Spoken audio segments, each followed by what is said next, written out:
On July 12, 2024, Eminem would release his album, The Death of Slim Shady. And on July 19, 2024, I would release a video reviewing the album. Now, The Death of Slim Shady is actually a concept album, meaning there's a story tied to all the songs. And in that video, I described what that story would look like if the songs were played in chronological order. And since then, I've gotten so many comments telling me to listen to the album backwards. This is when I was introduced to the fan theory that the album was actually meant to be played backwards in order for it to make sense. And so, I spent an entire day researching that exact theory, playing the album backwards and all the other shit. And my conclusion is, this theory fucking sucks.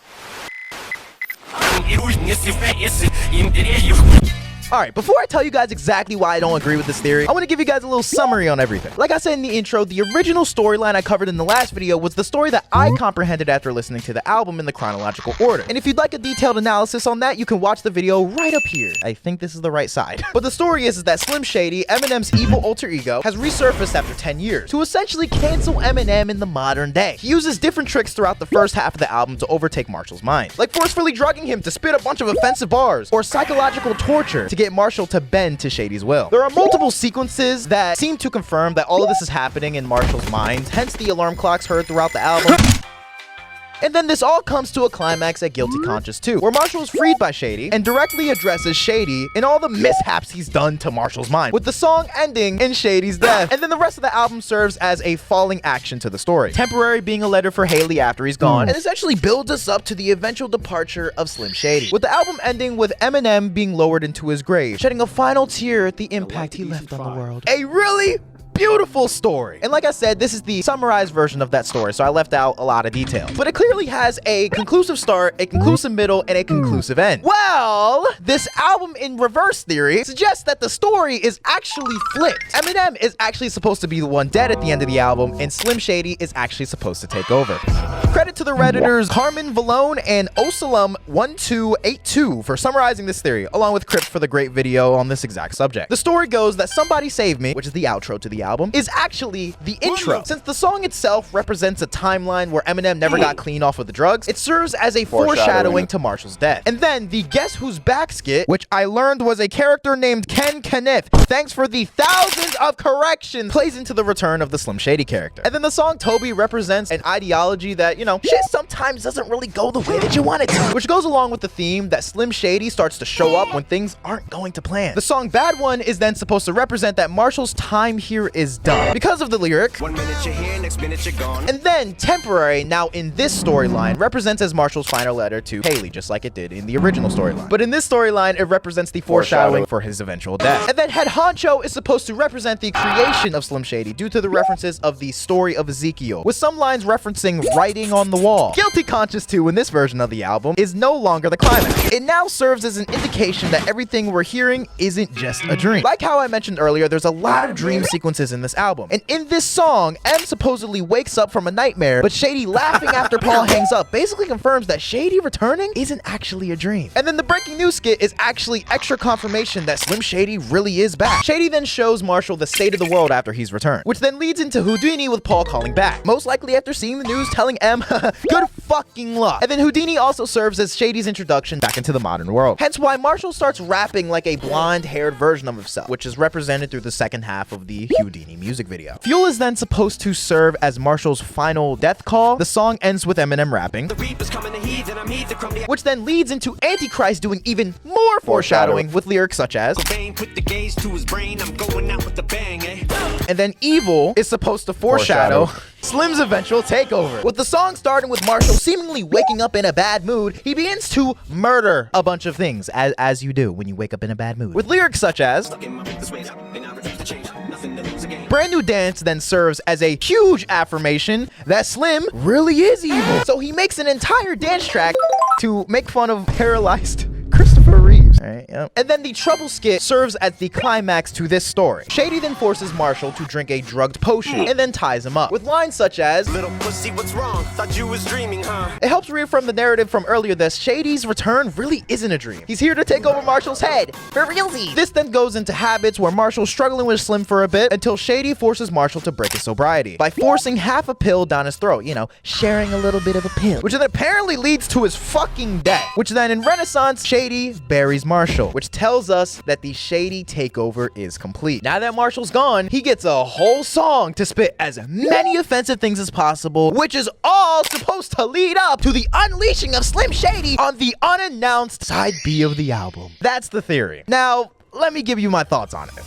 I don't really like this theory. I watched Crip's video on the whole thing. I even had the Reddit notes pulled up on one monitor and then the lyrics on another while listening to the album backwards. And even just as a listening experience, I just really don't like it. When you listen to the album in chronological order, the songs perfectly transition into each other. It's a bit jarring going from Temporary to Head Honcho. I won't lie to you, it just felt wrong. It makes sense for the narrative that M is slowly turning back into Slim Shady, but that just feels like backwards evolution. And as someone who prefers when an artist moves past a style that doesn't fit them anymore, it just feels like such a cop-out to me. Like, the theory somewhat works for the first few couple of songs, but I feel like it only works when you don't give it like more than 2 seconds of a thought. Reddit user Funnel Boy puts it better than I believe I can. The album is taking us on a journey of Slim Shady to who he is today. Slim Shady represents his addiction he's constantly fighting. We open the album with classic Slim Shady. The voice, the flow, the rhyme patterns make this very easy to identify. We move to habits where Slim, his drug addict side, forces himself to take a pill and settles taking half, which represents the start of M's drug abuse. We move to a skit where he begins taking alcohol and pills combined, which leads us into Encore Slim Shady, which is represented through the brand new dance track taken directly from Encore. Evil, Lucifer, and Antichrist are the relapse era of Slim Shady, getting his kicks from Murder. In one of the tracks, he even uses a scheme and flow from Stay Wide Awake from Relapse.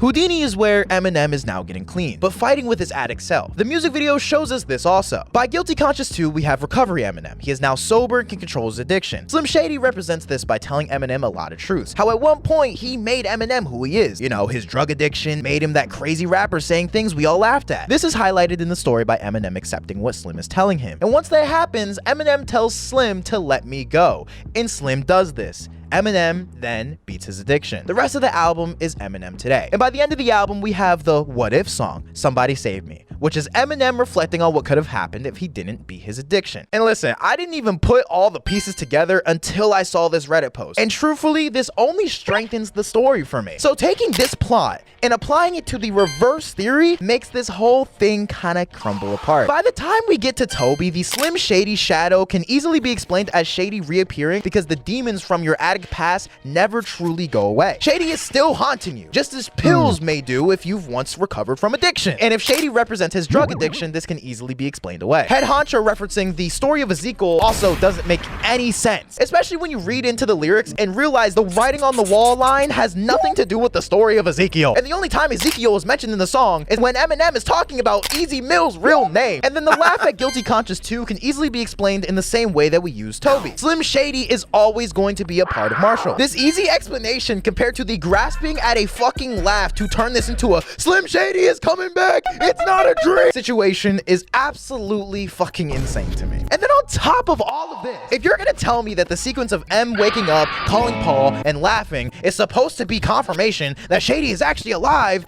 as a narrative, how does that make sense? So far, almost every song up to this point would have been nothing but foreshadowing. This foreshadows Marshall's death. This foreshadows Shady's return. Like, motherfucker, we're halfway through the album. By this time in the original storyline, Slim and Marshall would have already concluded their climax. And then the only saving grace of this part is Houdini and Road Rage succeeding after Guilty Conscious 2. Like, they kind of made it make sense. But then what they put for fuel makes it all fall apart again. The Reaper's coming to heed, and I'm heed the crumb is what they put down. But on Genius, the lyrics are actually the Reaper's coming to heed, and I'm heed the crumb. This line was initially used as evidence for Marshall's eventual death. But Ethan Crumbly was a 14-year-old kid who was convicted for the Oxford high school shooting. Ethan used to call himself a demon. So M is just using that as another way to call himself a demon. You know, a comparison. You know, the shit that rappers do. This was a misfire. Sorry, you didn't make the clan. Completely. And then the only evidence for Antichrist and Lucifer are 2 lines. One where Marshall says, put the gaze to his brain, I'm going out with the bang, eh? Which is supposed to hint at Marshall's end, and another where he raps. And both of these lines are supposed to set up a finale between them, but they're both nothing bars. Antichrist is 5 fucking minutes, and that's all you can find? I feel like a way better pillar for this theory would be the verse where Marshall is rapping as a critic in Lucifer, saying, This would have been a way better observation for the theory because Marshall's erratic behavior would be explained away by Slim taking over. And then they put here that the All You Got skit is Slim telling Marshall he isn't shit without him and to pay attention to Marshall's weariness and tone. Because at this time, Slim has taken over, which explains the intro to Evil. But again, if you listen to how the album is intended, at this point, Marshall would have been tied up, forced to down pills and alcohol, and basically forced against his will to watch his career die. And then in this reverse theory, all Slim has done is haunt this nigga. At least in the original timeline, he's already been physically harmed. Like, that's a way better explanation for why he's weary and tired than it is for the reverse theory. Transitioning into Evil, it begins with the lines, which they say is supposed to foreshadow Slim Shady taking over Marshall, which honestly works either way you spin the album. But once again, we're at Evil and everything fucking foreshadows. Nothing is happening. It's just foreshadowing. This would greatly support the theory way better than any of the examples they're giving. Since in the beginning of the backwards version, Marshall was initially really hesitant to spit the Oxford line. Once we get deeper into the Slim Shady takeover, once that comes up again, he has no hesitation. That would explain the takeover just a little bit better. I mean, this song alone is a great support for the storyline, but then the next part doesn't even make fucking sense. To prove that Slim Shady's evil, he's gonna make a whole song shitting on Christopher Reeves. What? We just had a whole fucking song called Evil. That was supposed to convey the message. Once again, if we cross-reference to the original storyline where Shady represents Marshall's addiction, Brand New Dance's placement makes so much more sense there. M waking up at the end of the song is probably the only support this theory has because of the lines, "Little pussy, what's wrong? Thought you was dreaming, huh?" Which then leads into Habits supposedly being the murder of Marshall, and then Renaissance being the burial, which all makes sense. But after punching so many holes in this theory, I just don't feel confident about it. Not only do I not enjoy it as a listening experience, but the story does not make fucking sense. So I forgot to add this in the original video, but this Reddit comment perfectly sums up exactly how I feel about this story. Never sold me, man. It's a ridiculous theory. It's like, oh my god, if I read this book backwards, it's like the story is happening in reverse. Yeah, no shit. Even some of the comments on my last video doesn't make sense. It's actually Eminem that dies in the album. Listen to it backwards. That's the true ending. If you listen to it front to back, the track list makes no sense. Like the Ken Kniff skit going into the sad song, but if played backwards, it goes into Toby. In the music video for Toby, he wears a mask while cutting the dude open because it could either be Eminem or Slim Shady behind the mask, depending on how you listen to the album. Track 1 completes the story with Slim Shady burying Eminem. I would argue that the original track list makes perfect sense. The Ken Kniff skit at the end just serves as a final callback to the real Eminem fans before we get into the final song of the album. In the music video where he wears a mask, I could see how Eminem getting strapped and killed may make it seem like Marshall was getting killed here, you know? So I'll say, great fucking point here, but this is the exact part where in the song Eminem also spits, "Way beyond crazy, Shady gone, but hey, maybe I'm the GOAT." So I feel like it's also logical to assume that Slim is the one that died. It's just a visual gag. I listened to the first couple times normal, but kind of didn't make sense considering Shady meant to be coming back to start with Shady. Just doesn't make sense. Starting with M, then Shady taking over makes sense. So I think there will be a side B where M comes back and then kills Shady. Why doesn't starting with Shady make sense? The whole point of the album is called The Death of Slim Shady. The first few tracks serves as a reintroduction to Slim Shady, with him being shot in the middle of the album. The only reason I feel like people even believe this theory is for two reasons. One, they believe that Eminem is going to fully transform into Slim Shady and then give them a whole album of the bangers they've been waiting for. And then two, they think this is gonna lead up to a B-side, which hasn't even been fucking announced, by the way. Like, Eminem himself said that this album is a conceptual album, meaning I'm pretty sure the story is going to be contained within that body of work he gave us. If a side B came out and proves me wrong, well then hell, well fucking played, Eminem. But the story is literally lied right out in front of us. He killed Shady in the first album. Why the fuck would he drag it along to a side B just to kill him again? This comment perfectly sums up exactly how I feel. Eminem literally said to listen to it in order and motherfuckers listen to it backwards.